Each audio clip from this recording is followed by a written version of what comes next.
You probably think that to build a real-life anime physique and to look like a real-life character from your favorite show, you need to be in the gym for 8 hours a day, follow some impossibly complicated plan, and suffer for the rest of your life. What if I told you that you can build your dream anime body, training less than 5 hours a week and eating foods you actually enjoy? And the more of a beginner you are right now, the faster and easier it's gonna be. I didn't believe in myself either. In this video, I'm gonna walk you through my simple 3-step low-effort system for building a real anime physique. And by the time we're done, you're gonna know exactly what to focus on and what to completely ignore. So you can start literally this week without wasting a single rep or a single calorie. And finally, start leveling up from an E rank loser to an S rank Chad. Only a year ago, I was exactly where a lot of you are right now. I was unhappy with my body, and all I really wanted was to build a physique that I'd seen in anime for so many years, and I had already tried and failed more than once. I thought the problem was me. I just needed more discipline, more effort, more suffering. But then I completely changed my mindset and started thinking like one of my favorite characters, Shikamaru Nara. If you know Shikamaru, he's one of the laziest characters in all of Naruto, but also one of the smartest, because instead of just working harder than everybody else, he just figured out how to get maximum results from the bare minimum effort. And look at bro, he's basically VP of the Leaf Village now. And that became my obsession. What is the minimum amount of effort that I need to do to get real results? So I spent more than a year stripping everything non-essential back, cutting everything that didn't move the needle directly, and ultimately came up with this low effort system. The result? I lost more than 50 pounds of fat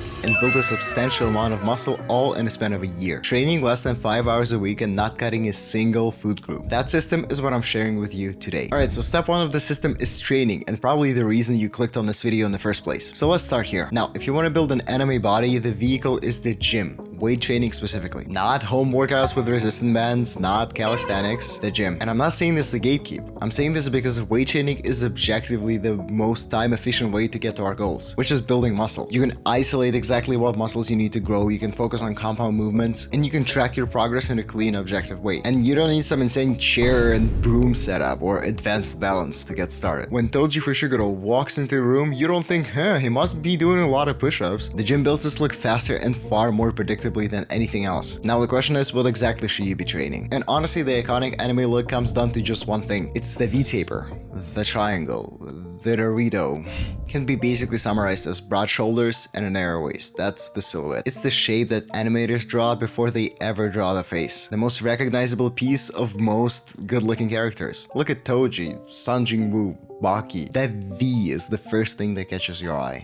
Now you can't really train the narrowness of your waist directly. That's just mostly body fat and genetics, but you can absolutely build the width. And your top priorities to get there are back, lats, and upper back specifically. The lats create the V shape itself. It's this muscle here. And the upper back builds that thickness, which will ultimately translate into creating your own demon back. And next priority is shoulders, to widen the top of the V and give you that 3D anime look. Now, if you don't know exactly what muscles to train and you're not sure what to focus on based on where you're starting, I actually created a free anime body starting map. It's the first link in the description, and it will tell you your priorities based on your current starting point, because the focus and the direction you take in terms of your training and nutrition can be slightly different depending on where you're starting. So go grab it, I'll be here. Alright, and assuming you now know what muscles you need to be training and prioritizing, there are 2 core principles that will literally get you 80% of results for 20% of effort. These 2 matter more than any specific program you'll ever follow and what the system is built upon. Principle number 1 is training to failure. And if you extract just one thing from this video, I hope it's gonna be this. Failure is the point where your muscles physically cannot perform another clean rep with good form. And that's the signal that actually triggers growth. Think of it like Sun Jin-woo.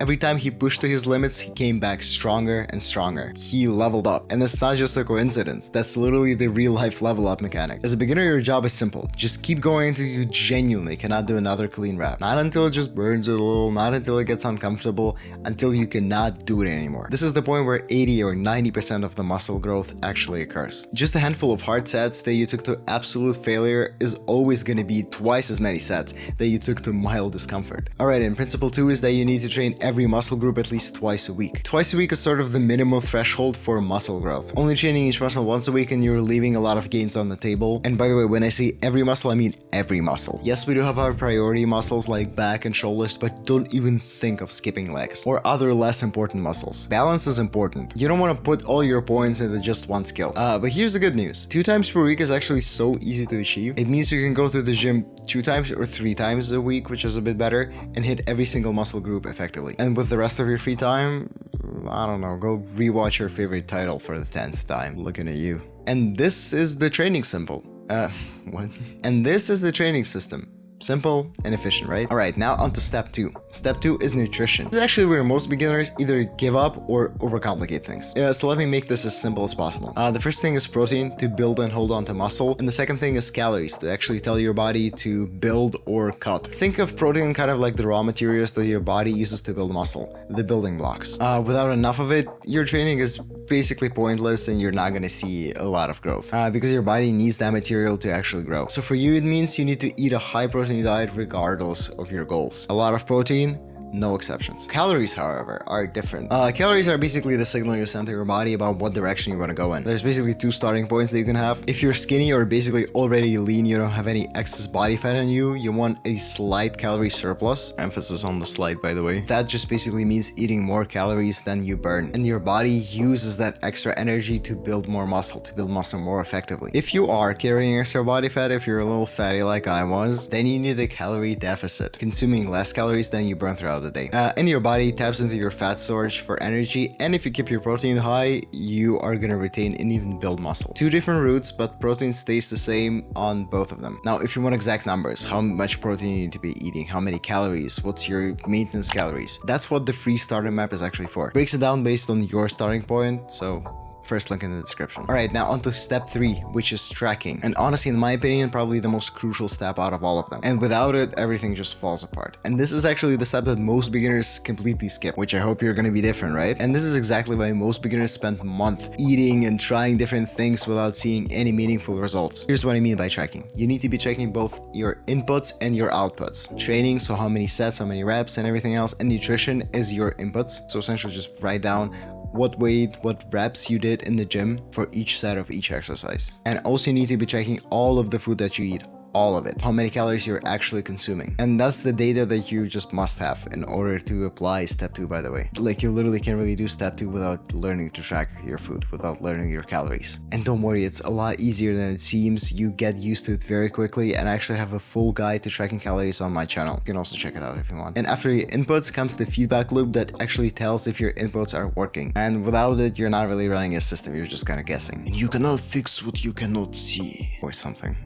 So in the gym, your feedback tool is progressive overload. Progressive overload essentially means that you're just doing more over time. More weight, more reps, a cleaner form, some sort of measurable progress every week. So for example, if you lifted 100 pounds on a movement last week and this week you lifted 105 pounds, that's progressive overload. That's the data that tells you your training is actually working. Your muscles are responding and you're well on track. That number hasn't moved in 3 weeks, however, that's your signal that something needs to change. Either rest, nutrition, intensity, or volume, something's off. Progressive overload is basically your gym's level up bar, so track it every single session. Now outside the gym, with your nutrition, your feedback tool is the scale. Your body weight tells you whether your nutrition system is working. If you're trending down, then you're in a deficit and you're cutting excess body fat. And if your weight stays the same, you're probably eating at maintenance. And you just need to adjust depending on your goals. By the way, just one weigh-in means nothing. You need to build a habit of weighing yourself every single day because your weight can fluctuate by a couple of pounds depending on the day, just for no reason really. So the average is your signal. So together, these 2 tools, so your training tracker and the scale, are your feedback system. And weight tracking tells you whether your nutrition is working. That simple. And both together tell you if you're moving in the direction of building the body that you came here for. So if you actually want to see results, I want you to take your first steps this week. Let's start small. Weigh yourself every single day at roughly the same time in the same conditions and log every single workout. That's it. We're just gonna start with 1 week of real data so you can get used to the habit of tracking, because that is the backbone of my low effort system. First you build a habit and then you move on to full-on tracking and you see how easy it actually is. So let's recap the full system. Step 1 is training. You need to go to the gym, focus quite a bit on your upper body, on your back and shoulders, and follow 2 very simple principles. Train to failure every single time and train every single muscle at least twice a week. And if you set it up right, with my help of course, you can be literally training less than 4 hours hours a week. Now, step 2 is nutrition. High protein always. Be in a surplus if you're already lean and you need to just build muscle, and be in a deficit if you want to build muscle and lose fat at the same time. Step 3, and probably the most important thing, is tracking. Log your lifts, log your food, log your weight, and your progressive overload. Use data. This is the idea of this whole entire video. And that's the whole system. It's simple enough that you can start today, and sustainable enough that you can stick to it for a long time and actually see results. Because honestly, consistency is what matters most over everything else. Just find something that works for you and stick to it for a long time. And once again, if you want the full breakdown of where to start based on your exact situation, go grab the free Anime Body Starter Map in the description. It's everything you need to walk into your first week ready with zero guesswork. Now, if you actually want to see the system being built, used, and improved in real time, I'm currently running a 90-day transformation series called Project Joestar, where I'm documenting my entire progress of improving my own anime physique. So you can check the series reveal right here, I think, and follow me on Instagram and TikTok to actually follow the series in real time. Links are below. Love you. Stay strong.